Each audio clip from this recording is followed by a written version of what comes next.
Hello there everyone, this is Jeremy Class with Magic with Class. If this is your first time joining, welcome. And if you have seen any of my previous videos, thanks for all the comments and support. And I'm going to keep on making videos and taking your advice.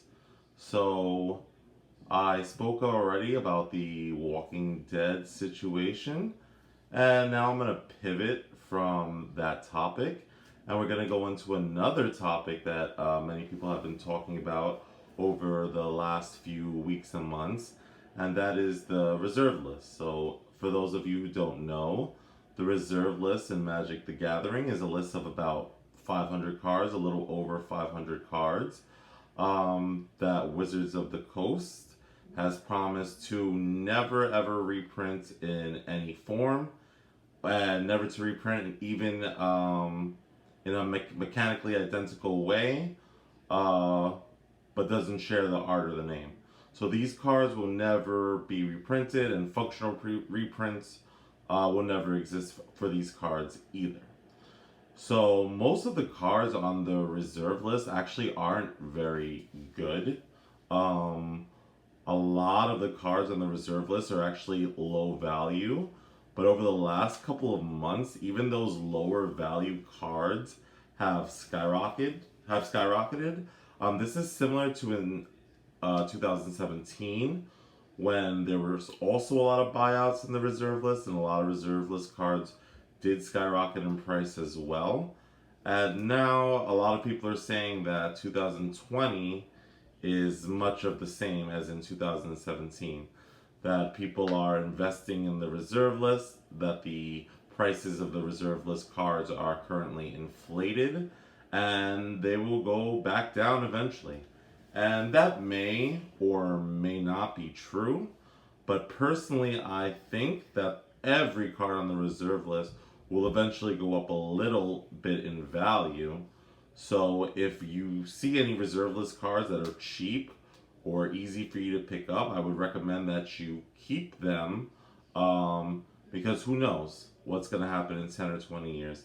There were reserve list cards that were worth almost nothing, and now some of them are, $100 plus. There were reserve list cards that were $100 that are now $1,000. So, many people just keep reserve list cards just to manipulate the market, or because they want to sell eventually when the cards reach their highest peak. And right now I think a lot of reserve list cards are actually at that peak.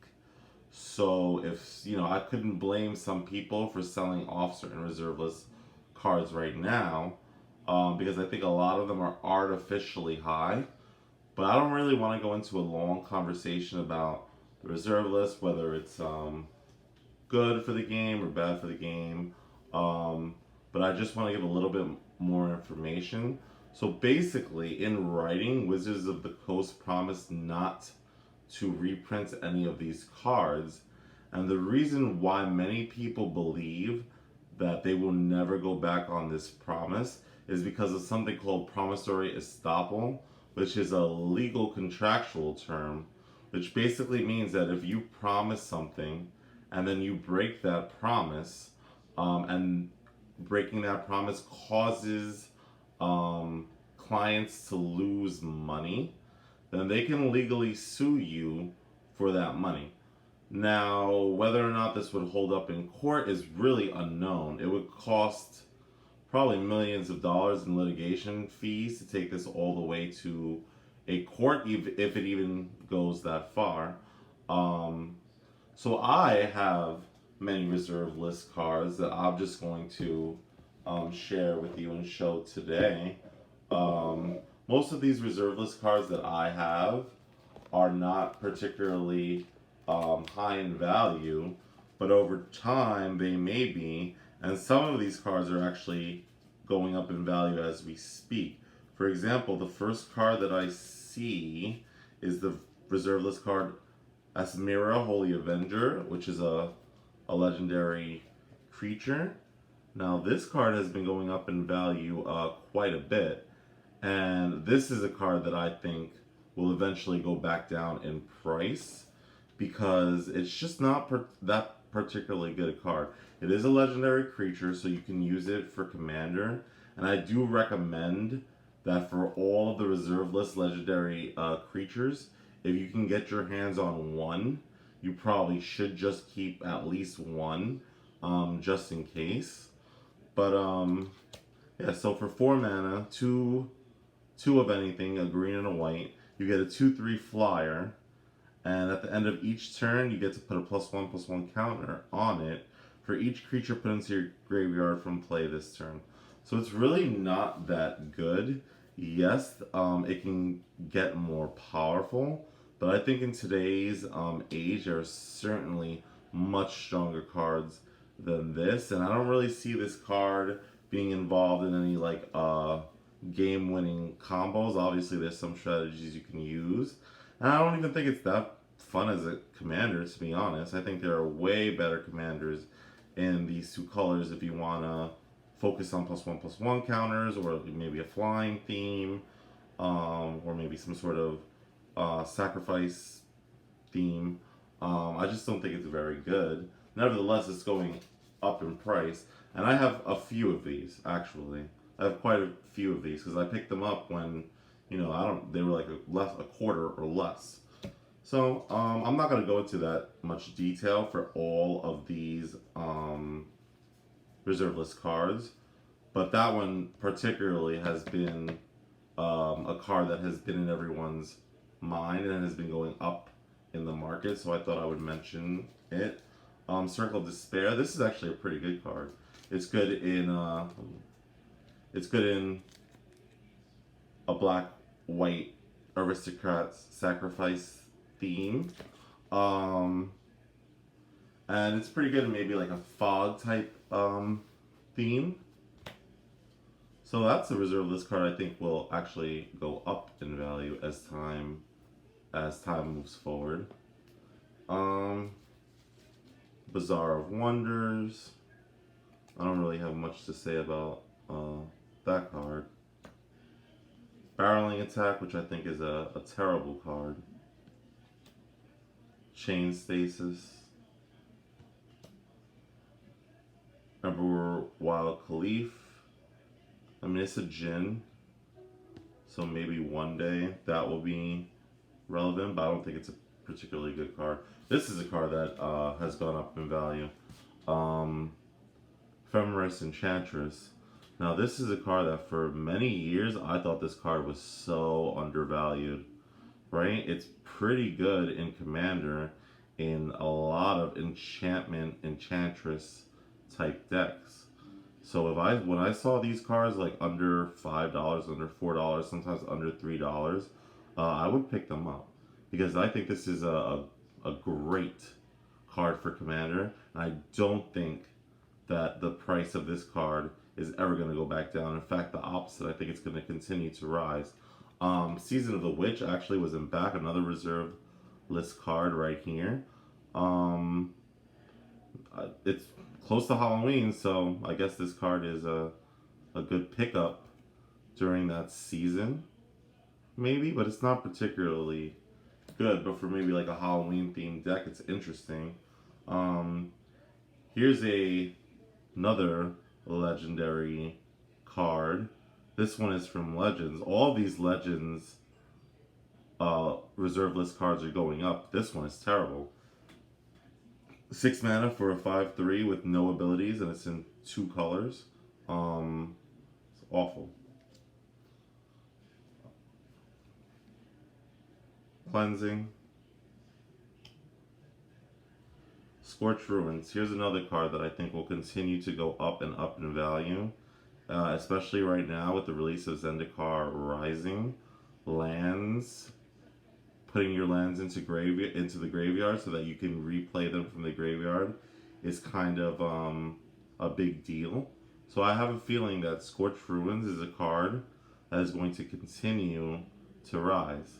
And if you can untap this land, tapping this for 4, untapping it, and tapping it for another 4, can generate huge amounts of mana for a game like Commander. This is Stasis. This is not on the reserve list, actually. Same thing with Zero Orb. Some of these older cards I just pull if they're like useful, especially in commander decks.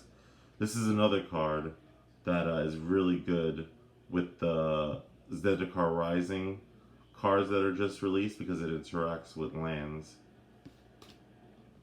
And now we have another reserve list card. This one's just terrible.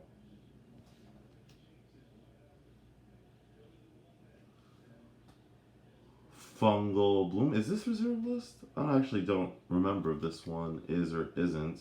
But it puts a spore counter on target fungus. And fungus and saplings and stuff are pretty popular, so this card could go up one day. Another card that I actually like, especially for like fog type decks.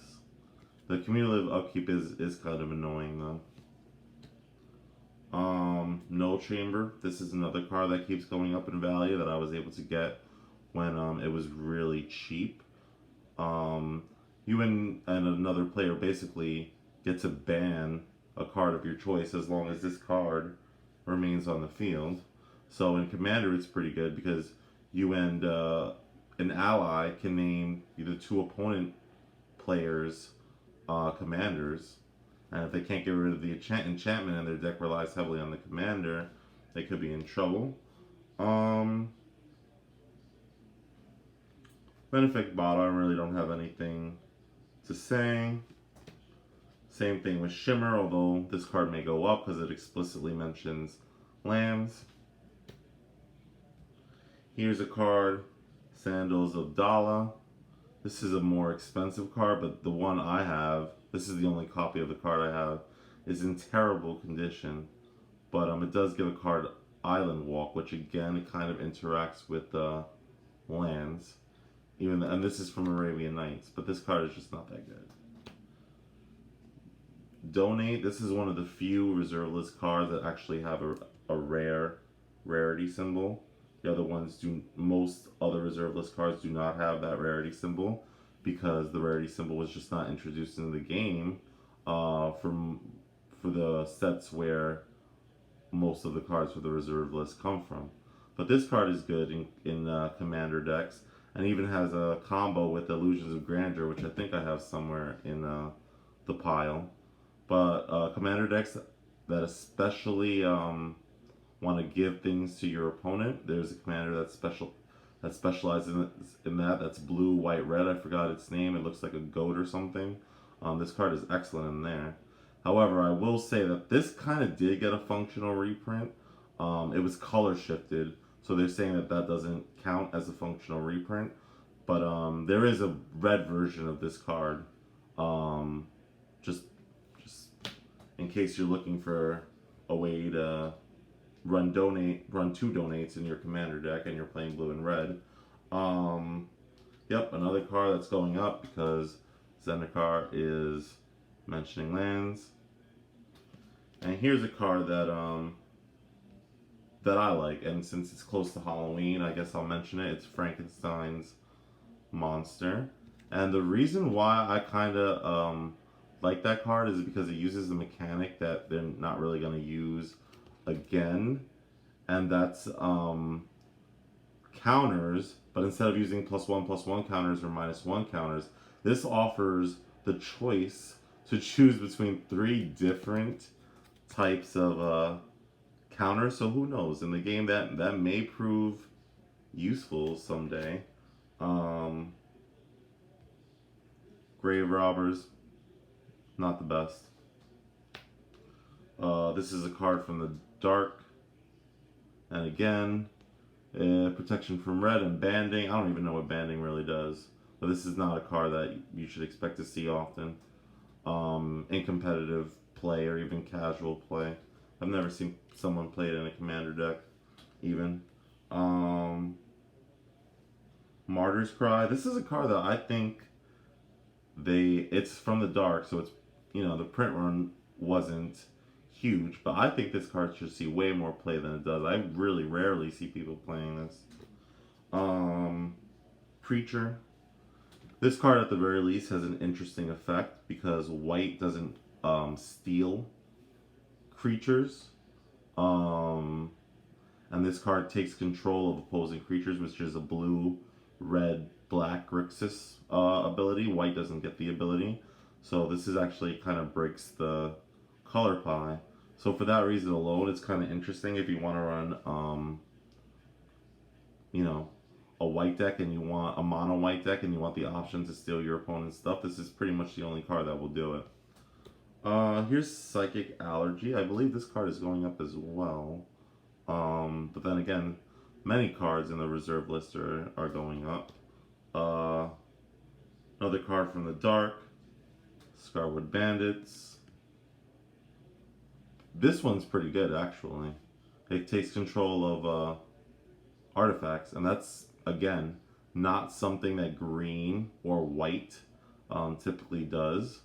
So whenever an older card kind of does something that the color shouldn't be doing in the color pie, you might want to pick those up, because those cards could go up in value, as it's something the color just simply will not do in present day. Another card from the dark, Sorrow's Path. This one is a land, and again, this is something they just don't do anymore. This land does not generate mana, doesn't tap for mana or search for a land or give you mana in some way, so they just wouldn't print a card like this right now, even though it's not great. Another card from the dark, Tracker. Actually, I have two right here. Two trackers. And it just does a basic fight effect, which is common for green. Again, Worms of the Earth,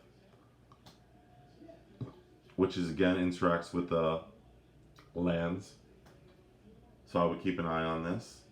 And now we have Altar of Bone. And again, this was a card that I always thought was undervalued, because sometimes sacrificing your creatures is a benefit instead of a penalty. So this lets you not only sacrifice a creature for 2 mana, 1 green and 1 white, but it also is a tutor. And tutors are another set of cards that are just going to see play. This card is excellent in Commander. This card will likely continue to increase in value. And yes, I think it's there's a card that also, I think it's an instant and it costs green-white, called Eladrami's Call or something like that. And it just searches for any creature. But like I said, one, this is reserve list, so all the copies that are out there are out there. And also, you know, sometimes sacrificing one of your creatures is a benefit. Skeleton Ship, I never really liked this card, but it is a legendary creature. And I've seen people play this as their commander, more as like a joke though. It also interacts with -1/-1 counters, which is not, which is not something that many cards actually do. Especially not in blue. Black does have a lot of interactions with -1/-1 counters. Helm of Obedience. This card has an infinite combo. So, well, not an infinite combo, but it has a combo that can lead to you winning the game. So I would definitely keep an eye on this card if its price is low. I don't think this card is at a very affordable range anymore for some. And alkaisa. She's another legendary creature, and she gives all green creatures +1/+1.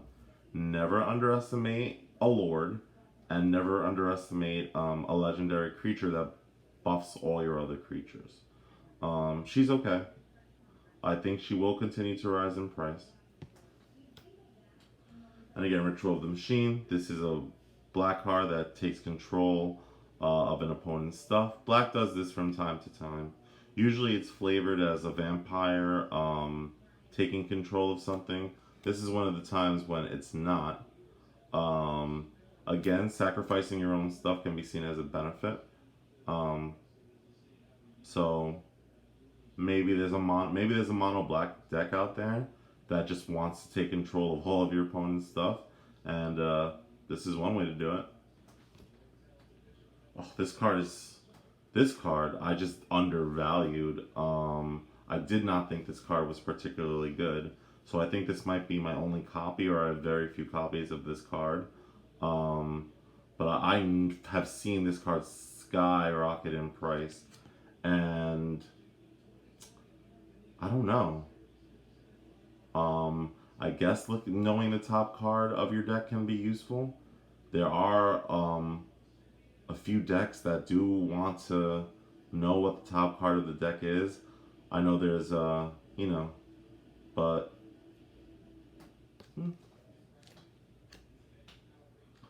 I don't think this is reserve list, actually. I think the reserve list one has a very similar name, but I don't think this is it. Oh, this card's just weird. It makes you skip a turn for a very minimal bonus.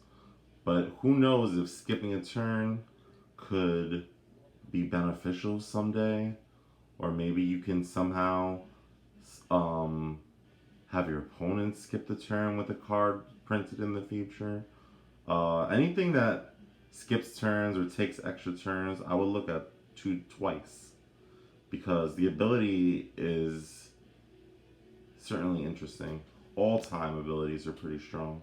3 Teferi's, let me see. Teferi's Realm, phasing.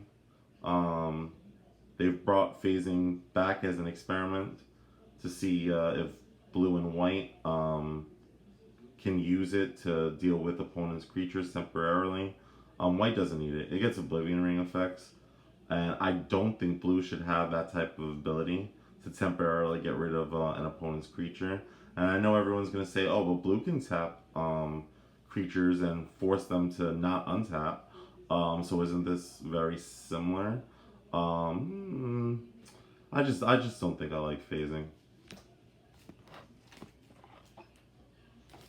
Okay. Aberith from what set is this? I have to check. But a green card that interacts with -1/-1 counters. Well of Knowledge. I should also say that in all reserve list artifacts, I would, if they're obtainable, if they're at an affordable price below market, if you can get them for cheap, I would focus on artifacts on the reserve list, because it's just more likely that an artifact, especially a colorless artifact, will just find a place in a deck more than a card that's 1, 2, or 3 colors. So even if the artifact isn't great, if it has a low enough cost, consider it.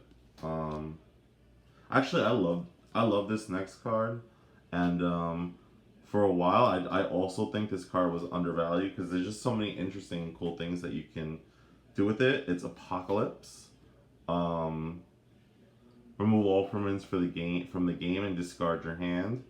Discarding your hand can be a benefit sometimes. There are, even one with nothing saw play at one point. But I just think it's so interesting that this removes just all permanents, lands, enchantments, and red shouldn't be removing enchantments, and yet this card does it. So I just really like this card, and I actually play this in 1 or 2 commander decks. This actually has a kind of a use in a commander deck or 2. Maybe I'll do a deck video where I go over a commander deck that uses Apocalypse to good effect. Corp Stance. This card is pretty good. The buyback on it makes it so that you can continuously get creatures out of your graveyard each turn. And any card, really, that costs 3 or less and can get a card from your graveyard, put it into play, and give it haste, is definitely something to look out for. And if you can do it every single turn, it's pretty dangerous. And I like reanimation. A lot of decks in Magic the Gathering focus on the graveyard, so it's a pretty good card. The next one is Volrath Shapeshifter. Again, I'm not sure if this is reserve list, or if this card just has a very similar name to a card on the reserve list. I know one or two Volrath cards are reserve list. I'm not sure if it's this one. Oh, here's Carn, Silver Golem, another reserve list card. This is Urza's Error.